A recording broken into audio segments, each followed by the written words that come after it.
¿Ser o no ser? Esa es la cuestión.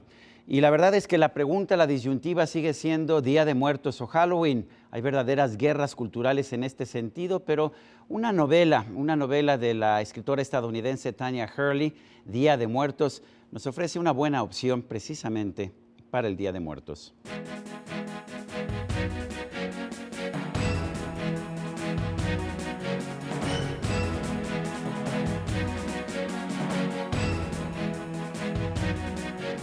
Tonya Hurley es una autora estadounidense que ha escrito una serie de novelas llamadas Ghostgirl que han tenido un gran éxito de ventas en los Estados Unidos y otros países.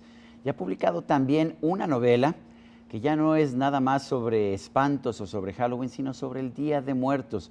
Y esto, por supuesto, me ha llamado poderosamente la atención. Vamos a conversar precisamente con Tonya Hurley, quien se encuentra con nosotros. Lo vamos a hacer en inglés para que usted pueda escucharla directamente. Tonya, thank you very much for being with us. Thank you for having me. How did you ever think of writing about Día de Muertos? It's not precisely a holiday that's very popular in the U.S. I think it should be. This book is really my love letter to Mexico and the traditions and my readers here, who mean a great deal to me. And I really think this holiday should be worldwide. I feel like taking one day to really celebrate your loved ones who aren't with you anymore is so important. And the celebratory nature of the holiday. Here in the United States, we just have Halloween, and there's really no heart to Halloween. It's fun, and it's great, and I love it very much, but this holiday has real heart.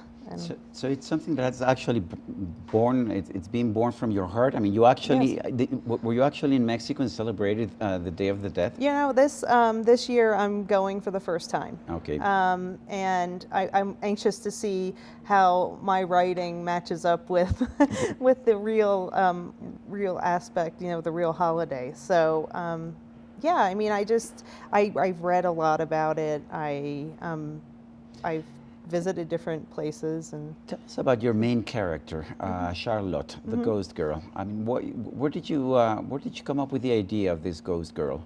I was thinking about the idea of feeling invisible and how we all feel that way at certain points in our lives. And I was thinking, what obstacle can I put in my character's way that she still wants to be noticed, she still wants to be popular. And I thought death of her dying and her still having these desires would be the biggest obstacle I can put in her way. And I hope that readers walk away with not only a sense of being entertained, but a sense of anything's possible and nothing can stand in their way. Teenagers today, especially girls, are under a lot of pressure to be the most beautiful, the most attractive, the most popular in the class. And you actually convey that anguish, because it's an anguish, quite well. I mean, did you go through that? I guess everyone goes through that. You know, I think high school teen years are the best of times and they're the worst of times. It's very difficult, it's very hard, and it's life or death to a lot of kids. That's how it feels, that's how intense it is. So that's why I love writing about that age group. Why can't Charlotte just let go? I mean, why is she attracted back to the world of the living? Yeah, that's just the way it is, and that's my spin on the afterlife. It's not the pearly gates in this book. It's more like life sucks and then you die and then it sucks again. You still have to go to school. You still are in love with the guy that you were in love with. And I wanted to instill that sense of determination in my character and triumph, which she ultimately does. Tell us about your Mexican guy in this plot, Matias. I mean, how did you actually construct the character?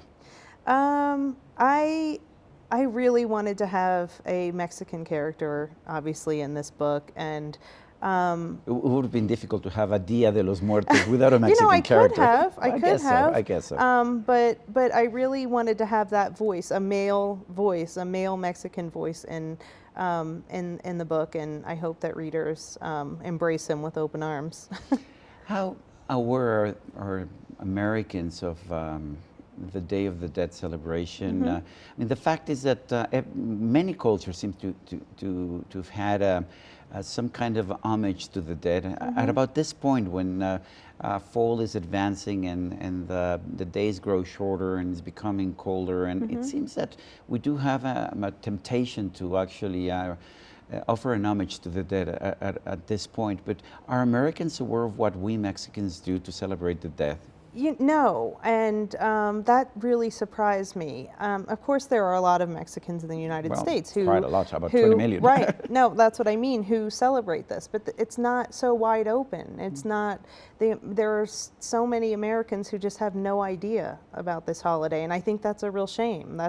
To me, that's a tragedy, because I feel like this is such a beautiful, fun, amazing holiday, and in the United States we have such a different view of death. It's so But taboo Halloween's also and fun, scary. and for us it can be scary, but it's also fun. Yeah, and Halloween, but it's a commercial holiday. There's no going to see your loved ones. There's That's right. no paying homage to those that aren't here with us anymore, and so there's no real meaning for Halloween other than to kind of just dress up and have fun and watch horror movies, which I love, don't get me wrong.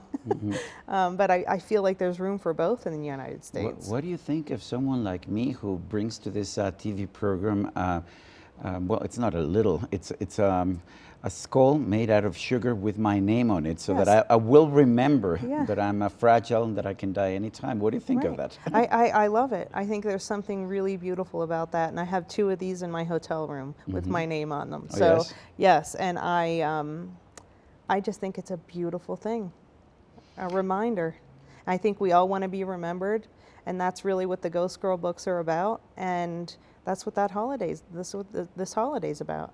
How was the Ghostgirl series born? How did you come up with the idea? How did you end up writing these series? She was a character that I created Charlotte. a long time ago, Charlotte, and she started out. I started the Ghostgirl story as a screenplay, a script for Robert De Niro's company. And I just couldn't stop writing after that. She possessed me. She took over. And so I tried my hand at a book series, and I'm really, really happy that I did. How many books do you have in the series? How many novels do you have There so far? are 5 books. Is Dia de los Muertos the last one? Dia de Muertos the I last don't know. one? Just like life, you never know. Yeah. I don't like to say that every book is ended with a question mark, because you never know.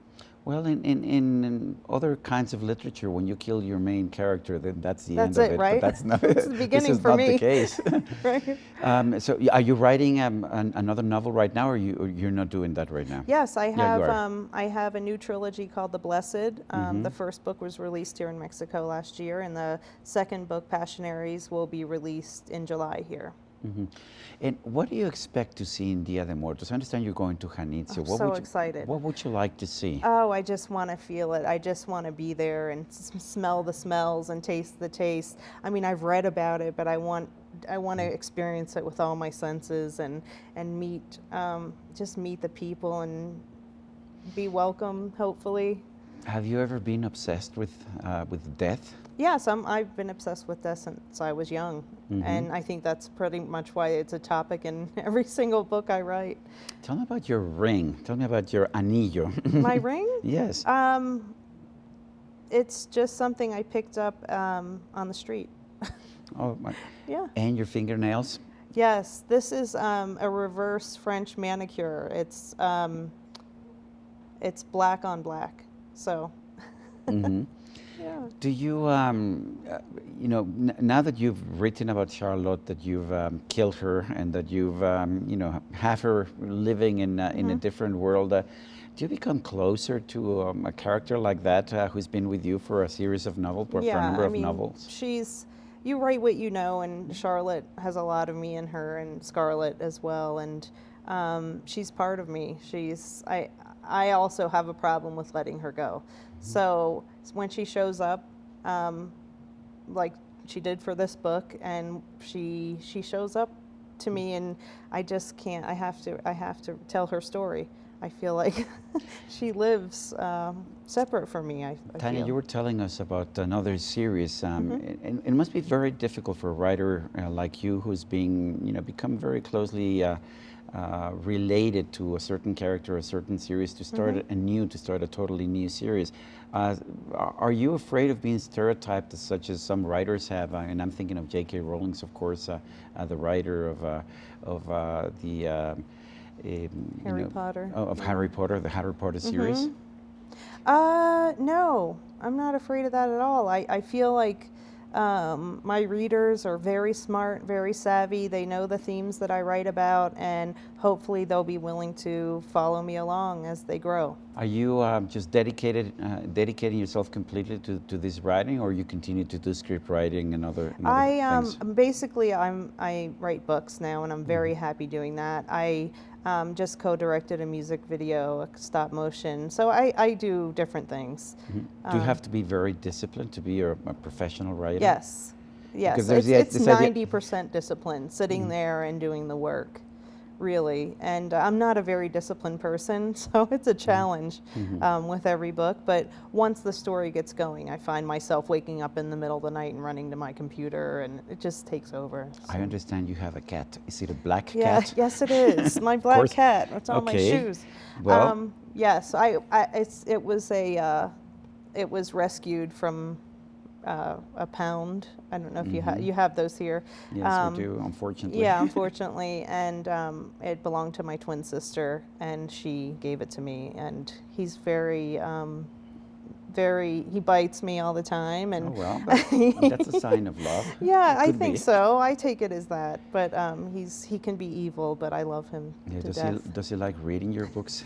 I do have a picture of him reading this book. Yes. He was really, like, when I was writing it, he was laying on it, and it looked like he was turning the page with his paw. So, is this time of the year, is Halloween and the Day of the Dead, the right time to read this literature, or you can read it? I think you can read it any time. I write these kinds of books. I write dark books because I think there's a brighter light. The darker the story, the brighter the light, and I feel that any time is the right time for these kinds of books. Tonya Hurley, I do want to thank you for having been here with us, for having allowed me to have my little sugar skull here with us, and thank you for inviting us to read Día de Muertos. Thank you for having me. I appreciate it very much. Y a usted, amigo televidente, que hace posible este programa, se lo agradezco también. Esto es todo por hoy, pero no se lo olvide. Nos vemos la próxima.